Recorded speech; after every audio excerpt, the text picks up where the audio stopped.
Hello, everyone. Welcome to Full Time. Joining you from Bank of California Stadium. The stadium's out there where tonight LAFC is going to be taking on the Philadelphia Union. I found a nice little nook that I like to tend to, a nice couch. You got the tailgate going on over there. You got the spire of the Coliseum. It's a nice spot, so I wanted to bring you in here.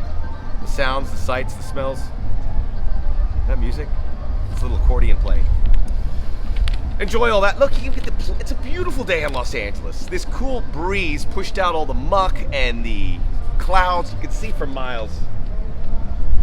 I just love being where I'm at. But I'm here to talk some football. This is Full Time after all. Sunday edition is back. Sorry I missed a couple Sundays. I was working a lot on Sundays. I'm going to start with a topic that I've discussed a fair bit over the last few weeks. It's Manchester United, and you will recall here I said buy stock in Manchester United. Even after the Marcus Rashford injury, I said buy stock in Manchester United. Now the price is going to get too high because they look good. Coming off the clean sweep of Manchester City. First time that's happened in a decade. They beat Man City, currently in second. Obviously got some flaws, but beating them twice, 2-0 this time around. An incredible moment for Ole Gunnar Solksjaer. This photo, this video of him with the rain hitting, I imagine he's waving at his family after such a cathartic moment. And now Manchester United, some people will say this result is more Man City. Maybe they have some issues more so than Manchester United excelling, but I would like to give them their due. Obviously, the injuries have been a major issue. Defensively, they have been watertight. The young kids, obviously, we know about Daniel James, but Brandon Williams putting up his hand. Obviously, Anthony Martial doing the same. McTominay scoring a goal. But the young generation that we've been told is going to build this club up again are doing that. Smaller sample size, but it's very cool to see it. And now, you got Manchester United. They are a Champions League team because they are in 5th. The Man City appeal still happening, but you imagine they're still going to face at least 1 year out of the Champions League. So Manchester United's a Champions League team, and I think they're going to get to 4th, potentially 3rd by season's end. A lot of good stuff brewing with this club, and you've got to be very happy for Ole Gunnar Solskjaer. You've got to be very happy as well for the club and the fans. The media is already saying, hey, can Manchester United win the Premier League? And we can pump the brakes. And Solskjaer even said it himself. He says we need 2 or 3 new players. And now, if Manchester United has that better perception around them, guys are going to want to play. Guys are going to want to come and play there. Bruno Fernandes, how can we forget him? You could not have asked for a bigger impact. He has delivered it in a huge way. Manchester City are flawed. There's no doubt about it. And Fernandinho, again, is in the back line. It's like one of these things where you don't know. But they're not alone being flawed. And with the Champions League second legs coming up here, Tuesday and Wednesday, March 10th, you have Leipzig, Tottenham, you have Valencia, Atalanta, the following day, PSG, Dortmund, and the Liverpool game against Atletico Madrid. So a lot of compelling action. A lot of these teams are struggling. Man City, Liverpool's season, their competitive season, comes down to this game against Atletico because they got the Premier League wrapped up. Barcelona, they beat Real Sociedad, but who is this team? We're the swashbuckling Barcelona days. And then the other one is Real Madrid, who can only beat Barcelona this last month. Their last 4 games, they beat Barcelona. They've lost the other 3 to Manchester City, to Levante, and now to Real Betis. I think La Liga is much better than it has been in years past in that middle part, but this is... Real Madrid can't score goals. They certainly seem and look to be doomed heading into the Champions League matchup that they have to go to the Etihad to take on the struggling but not as much Real Madrid. And I think we've seen improvement from Real Madrid, and I think they're going to have their sole focus of La Liga, and I still think they'll win that league. Barcelona are not that uncompromising, electrifying team. Someone's going to kind of back into this title, so to speak. They're not having to chase the other one. But I think when Real Madrid, now you have to have some big decisions next year.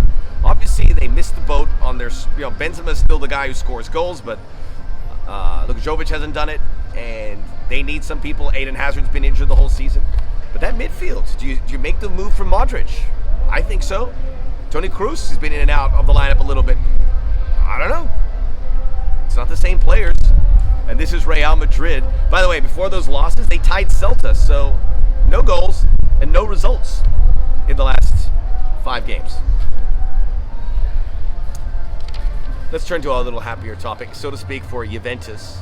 Obviously, the circumstances around their game with Inter are very historic. We'll just put it that.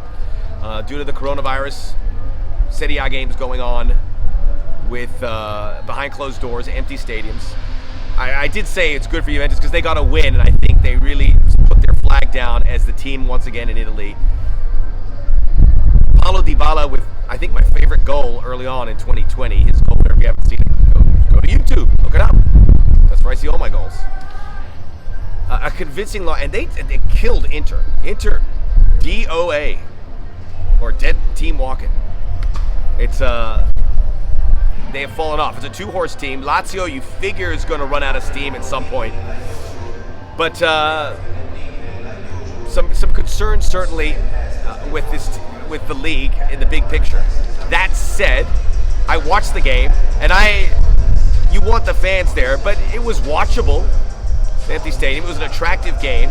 You had the unique circumstance of hearing the coaches and players, and I know a little Italian. I can't understand a word. It's just noise, but I like that noise. So good for Juventus and the Serie A. You know, they came out and they made a decision here, and obviously the coronavirus affecting Italy more so than any European nation as for now. You hope that doesn't. You hope for the best that doesn't affect other European nations, but realistically, you know it will in some way, shape, or form. And maybe more actions are going to take place, such as the Parc des Princes in Paris, where they might want to do that Champions League game, a huge Champions League game against Dortmund behind closed doors.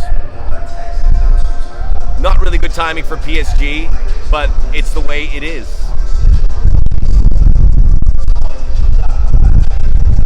With all the precautions, I was at UFC last night. I was at the T-Mobile Arena in Las Vegas. And I think about it, I'm in a stadium here. When does this come to the doorsteps of these other sports leagues? I think what we have seen, if there's any questions, teams, leagues are moving. And I think the precedent by the Serie A, the cap is off. So I think I am anticipating it, unfortunately, but safety first. I'm anticipating more closed-door games, more potential cancellations, at least for the time being. All right, let's circle back to MLS. By the way, free Ronaldinho. Free Ronaldinho. Ronaldinho, please. Ronaldinho, take care of yourself, please. LAFC will be taking on the Union. They are expected to win here. They may not, but I think they win. So this conversation may be a little bit dated, but I'm going to assume they win here. And that sets up a huge game here on Thursday night against Cruz Azul in the CONCACAF Champions League. It's already been the best edition of the CCL that I can recall, just because of all the drama, the teams moving forward. LAFC adds a lot. Cruz Azul now, their quarterfinal opponent, are the leaders in Mexico in Liga MX. They have scored 23 goals. They had 4 more goals this weekend. So if LAFC wins here, you have a clash of the Titans, really the 2 runaway teams. All due respect to Sounders, who are out of the competition anyway. You have a clash of the 2 teams that are performing. Thursday night, we shall see. The last piece that has to go in place is here for an LAFC victory. I'm going to check out my notes to make sure I covered everything. Dybala goal, yes. Free Ronaldinho, yes. Real Madrid, Manchester United. Gave you Champions League. We'll be back to recap the Champions League as well. In the meantime, just enjoy the view. It's lovely. Subscribe, please. Rate, review.